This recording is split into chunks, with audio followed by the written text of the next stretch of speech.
What's up there, guys? This is Dumisani Football Channel, Kaizer Chiefs Football Channel. Football from the fans' perspective. Welcome to our new video. Welcome to our channel. If you are new in the channel, please let us subscribe. Let us turn on the notification button. And let us comment. Let's comment and let us share with our friends. It's good to share with our friends. Let us share with our friends. Let's share on Facebook. Let's share on Twitter. Let's share in our spaces on WhatsApp as well. We're just doing a preview. Not a preview, in fact, we're doing a review of Swallows versus Kaizer Chiefs. I didn't do a preview because I thought it's just going to be more of the same. And indeed, it was more of the same. It was just the same. The only, reservations or the only issue I had was in the position of Katsande. And it was just the same lineup as with Arus. So, yeah, let's get to business. Let's see how the coach decided to line up Kune and the back three. Three center backs, Ngezana, Rama and Cardoso, which I don't have a problem with. I don't really have a problem with. Then we played with five. The formation is 3-5-1. It's not six defenders, it's 3-5-1. The formation is 3-5-1.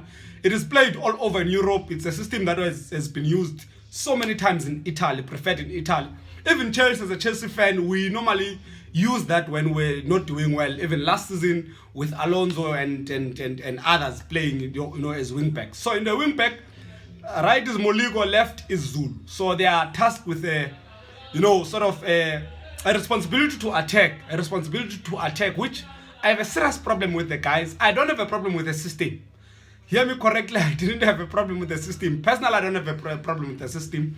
I have a problem with the persons or the personnel used in the system. Because, there's Moligo and then there's Zulu.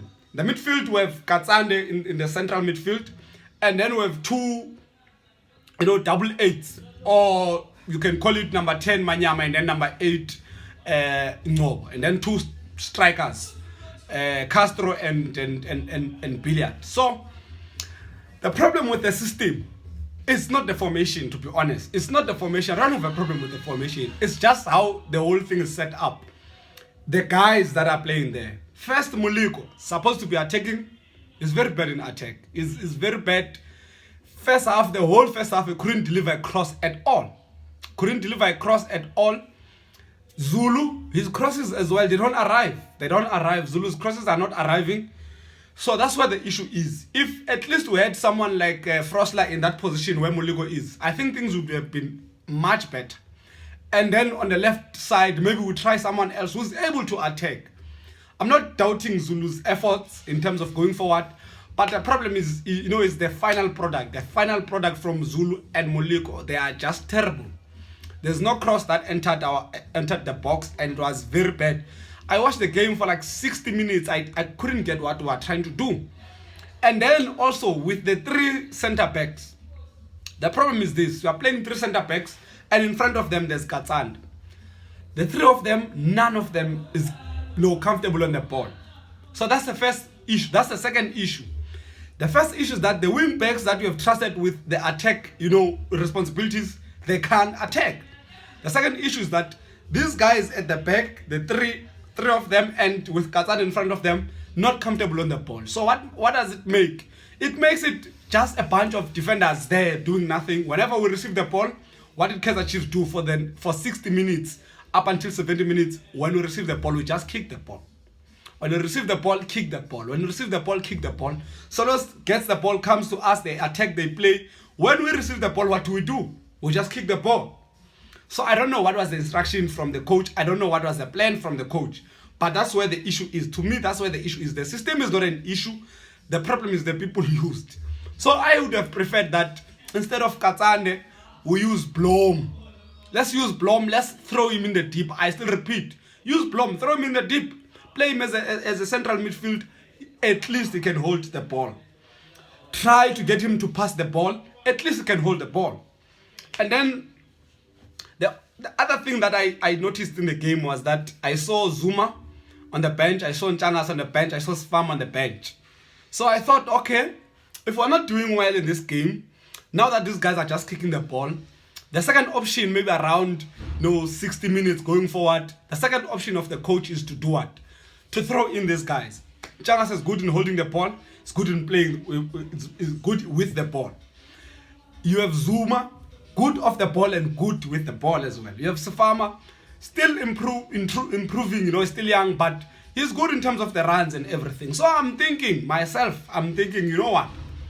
Second half, this is what the coach is going to do or is supposed to do when Ngobo is tired. When Manyama is tired, when Pilat is tired, let's throw in Ntshangase. Let's throw in players that can play because we're just kicking the ball, man. We're just kicking the ball. But guess what the coach did? The first changes the coach did, who's this guy? Blom inside, a defensive player. And then Parker inside, a sort of defensive player not giving us anything going forward. So I ask myself, I'm sitting and I'm asking myself, very frustrated, what is the coach trying to do in this game? What is the coach trying to do? What are the instructions from the coach? Really didn't change the game at all. It didn't change. We just continued kicking the ball, man. Just kick the ball. Kaizer Chiefs are just kicking the ball, kick the ball, kick the ball, kick. That's when we get the ball, kick the ball. You know, that's the instruction from the coach. Or is it because our players are just nervous, they can't play? I don't know. And these are the things that I'm starting to have issues in terms of Gavin Hunt. You have Ntshangase there, that whenever you put him, he's able to change the game. He's able to show signs of you know, being able to play and confidence. You have Zuma there who's good, who's been good for us. Last season has been attacking and all that. You don't use him. And then you have Katsande who's been terrible. Used, given a chance now and then. Katsande given a chance now and then. Katsande given a chance now and then. This guy is very bad. Katsande is very bad. To me, I want to single him out first as the player that I think needs to be out of our team. Bad in tackles. Always gets a yellow card. Always get a yellow card. Even after getting a yellow card, always looks like he's going to get a red card now. It doesn't stop. Late tackles doesn't stop. Hold people... Bad tackles doesn't stop. It doesn't stop. It's just always bad in decision making, in terms of defense, in terms of marking. Secondly, he can't pass the ball. The guy can't pass the ball. He's not a baller. He's not a football player. I think he should stick to modeling. To be honest, he should stick to the things that he was doing during lockdown. To me, according to me, Katsande is not supposed to be in that team. I don't know why the coach keeps on repeating him, keeps on playing him. He's not supposed to be in that team. And it's always a -1. With Katsande, it's always a -1. Because you know that this guy's going to get a yellow card. And now we're going to have to change, you know, try to make some amends and try to, you know, improvise. And that's not what we want. It affects our game. I don't know why Katsande is in that game. I don't know why Katsande keeps on being in the game. And then another thing that I want to speak about, I mentioned the issue of Muleko and Zulu. And I want to single out, I've singled out 3 players, Muleko, Zulu, Katsande. I'm not impressed at all. I'm not impressed at all. It's they're not giving us anything defensively. But as well, when we win the ball, final product, it's not there. I don't understand why to have a lot of players that are not giving us anything defensively, still yet not giving us anything going forward. That's where my issues are right now.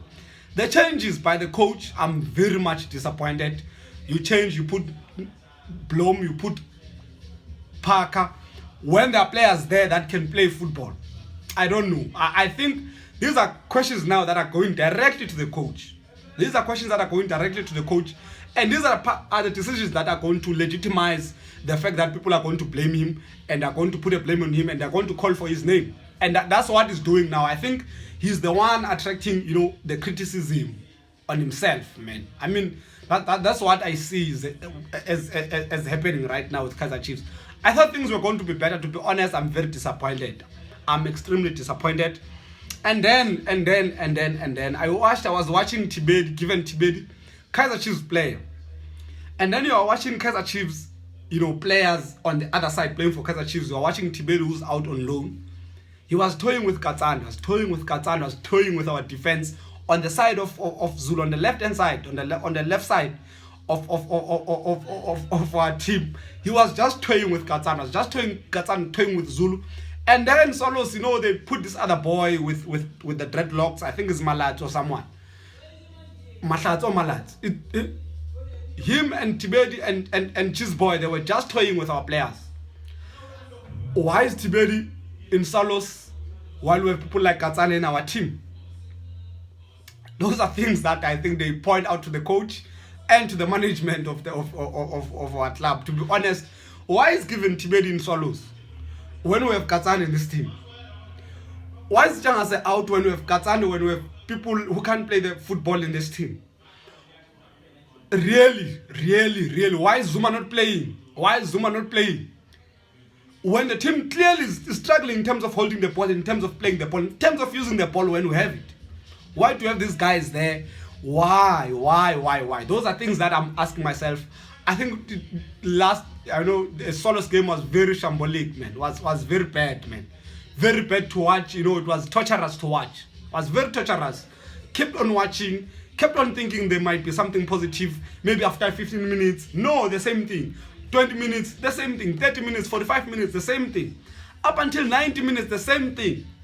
I was happy when Solos scored, I'm very much, disappointed to be saying this, but I was happy when Solos scored because they deserved to win. They went there, they played football.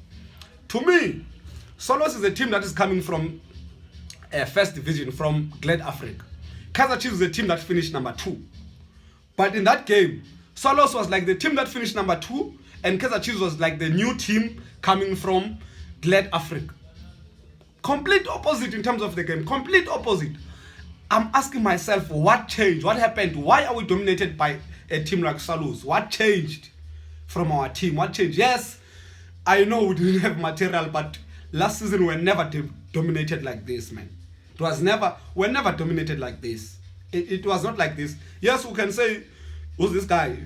Nurkovic is not in the game, but really Nurkovic is not involved. He's not even responsible for making sure that we are not dominated in the game. What changed?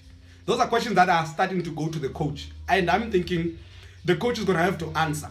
The only thing, again, another thing that I have with the coach, we were supposed to get a penalty against Arrows. I mean, we got a penalty. There was a penalty against us in the game versus Arrows, which was wrong, a wrong call. Secondly, the second goal of Arrows also was very questionable. To me, that goal was very questionable. Mutiso, when he received the ball, I think was in an offside position. And then against Solos, we were supposed to get a penalty. We don't get it. So for me, it's like 3 decisions against us. And the coach is not come out and said anything about the officiating in the PSL. Why? Why is the coach not saying that? Because we need to speak out. Peter, I was watching, if you watched last season, Peter and many coaches, they spoke out. They spoke out when they felt like decisions are going against them. They went out and said, yes, our team played bad. Yes, our team played well. But there's issue with officiating. So that we don't become victims. We can't continue being victims and the coach is not saying anything. Why is the coach not saying anything? In the pre-match interviews, in the post-match interviews, the coach is not saying anything. The coach must be able to point out the referees when things are going against us. And the coach is not doing that. Why is the coach not doing that? Because also these things affect the team, affect how the team should play. Why is the coach not coming out against officiating? You see, I have a serious problem with the coach. The coach needs to come out. This is Kaizer Chiefs. He needs to step up. I think he's not stepping out. I think the guy is not stepping up. And I'm afraid he might be like Compeller and we end up, having another flop. I don't want that. I don't want that with Gavin because unlike Compeller, Gavin has a serious track record. He has a serious track record, Gavin, and he needs to defend his track record in Kaizer Chiefs. And if he has to defend it, he needs to do it with us. We are able to speak out as fans and say that was supposed to be a penalty. That was not supposed to be a penalty against Kaizer Chiefs. And this and this. If he's not doing it, who must do it? It can't be us only. It can't be us. He must fight with us. He must show that he's willing to fight as well. I think there's a lot happening. There's a lot happening and there's a lot that is not happening, man. Guy makes wrong decisions in terms of substitute, in terms of team selection. Guy doesn't speak out against officiating. So it's very bad. But you know what? It's fine. It's fine. It's okay. I'm done ranting. I don't want to rant anymore. I'm blaming these games, the past 3 games, I blame the coach more than past 2 games. I blame the coach more than I blame the players. The players are not doing well. Try other players. There's many players there. Try other combinations. it looks like the coach, man.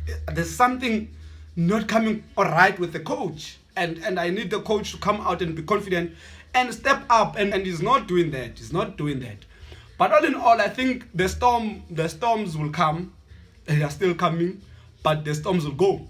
There's no storm that lasts forever. Obviously, there's no storm that lasts forever. We're going in Africa, we're going to play against a team from Cameroon.